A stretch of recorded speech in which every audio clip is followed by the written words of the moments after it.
The Verizon Fios meltdown, millions in the dark. On November 12, 2024, a shiver of dread ran down the spines of millions along the East Coast. It wasn't an earthquake nor a blackout, but something almost as terrifying in our hyper-connected world. The internet was down. Verizon Fios, the telecommunications giant, experienced a major outage, cutting off internet, TV, and phone services for customers from Philadelphia to Richmond. Reports flooded social media as panicked users found themselves adrift in a sea of digital darkness. The outage, whose cause remains shrouded in mystery as of this writing, struck at the heart of our modern reliance on connectivity. For many, it wasn't just about binge-watching their favorite shows or scrolling through social media. Businesses ground to a halt, remote workers were left stranded, and even basic communication became a challenge.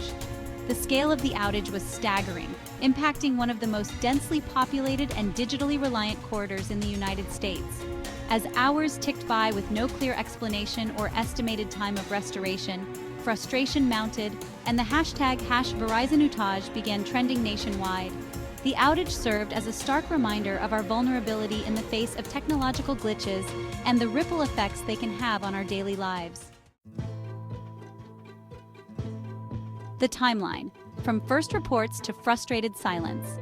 The first signs of trouble emerged in the early hours of November 12th. Scattered reports of slow internet speeds and dropped connections began appearing on social media platforms like Twitter and Reddit. What started as a trickle soon became a flood, as more and more users realized the problem was widespread. By mid-morning, the hashtag #Verizon Fios Outage was ablaze, with users venting their frustrations and desperately seeking information. Some shared screenshots of error messages, while others posted humorous memes about their sudden descent into the digital dark ages. Yet, amidst the digital outcry, an unsettling silence emanated from Verizon itself. Hours crawled by with no official acknowledgement of the problem from the telecommunications giant. Verizon's customer service lines were jammed, leaving frustrated users on hold for hours or met with automated messages. The lack of communication only fueled the flames of outrage as users felt left in the dark, both literally and figuratively. It wasn't until late afternoon, nearly half a day after the first report surfaced, that Verizon finally broke its silence. In a terse statement posted on social media, the company acknowledged a service disruption affecting parts of the East Coast, but provided no details about the cause or an estimated time of restoration.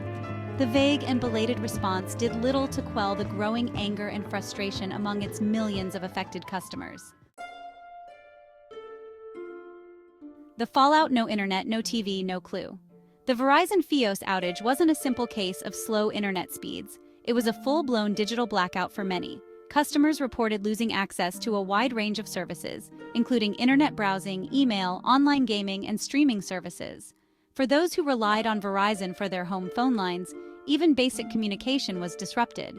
The impact was felt far beyond the realm of personal entertainment and convenience.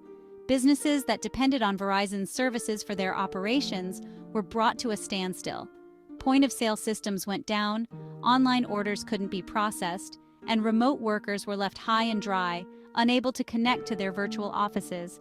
The outage highlighted the extent to which our modern lives are intertwined with a functioning internet connection. From education and healthcare to finance and transportation, countless sectors rely on a stable and reliable internet infrastructure. The Verizon Fios outage served as a stark reminder of the potential chaos that can ensue when that infrastructure crumbles. Section 4.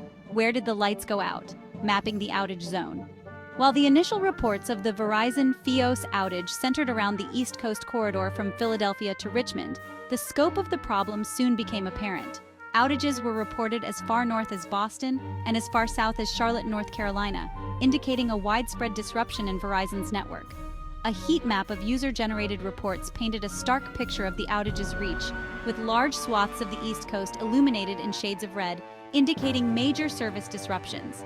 The outage appeared to be concentrated in major metropolitan areas, but even rural communities within the affected region weren't spared. Interestingly, the outage wasn't confined to the East Coast. Reports also surfaced from parts of Kansas, suggesting a potential connection to a broader network issue rather than a localized event. The geographical spread of the outage only added to the mystery surrounding its cause. leaving experts and users alike speculating about the root of the problem. Section 5. What to do when your connection goes dark.